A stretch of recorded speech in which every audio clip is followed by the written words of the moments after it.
نحمده ونصلي على رسول الكريم أما بعد فقد قال الله تعالى في القرآن الكريم في القرآن المجيد أعوذ بالله من الشيطان الرجيم بسم الله الرحمن الرحيم அல்லாஹ்வின் அன்புக்கினிய நல்லடியார்களே, அஸ்ஸலாமு அலைக்கும் ரஹ்மத்துல்லாஹி தஆலா வபரகாத்துஹு.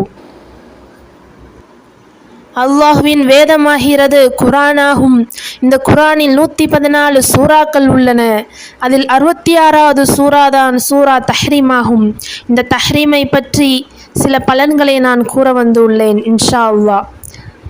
யாரெல்லாம் கடனாளியாக இருந்து கடன் கொடுக்க முடியாமல் அவதிப்படுகிறார்களோ, கடன் பட்டவர் கடன் கொடுக்க முடியாமல் கஷ்டப்படுகிறார்களோ, இந்த சூரா அவர்களுக்கு பதிலளிக்கும் இன்ஷா அல்லாஹ். நோயாளிகள், சூனியத்தால் பாதிக்கப்பட்டவர் இந்த சூறாவை ஓதினால் குணம் ஏற்பட அல்லாஹ் அவர்களுக்கு அருள் புரிவான் இன்ஷா அல்லாஹ். இந்த சூறாவை ஓதி தண்ணீரில் ஊதி அருந்தினால் காக்கை வலிப்பு நோய் அவர்களுக்கு ஷிஃபாவாகும் இன்ஷா அல்லாஹ். தினந்தோறும் இந்த சூறாவை நாம் ஓதுவதற்கு அல்லாஹ் நமக்கு அருள் புரிவானாக, ஆமீன். அடுத்த பாட்டில் சூரா தஹ்ரீமை நான் ஓதி காண்பிக்கிறேன். அஸ்ஸலாமு அலைக்கும் ரஹ்மத்துல்லாஹி தஆலா வபரகாத்துஹு.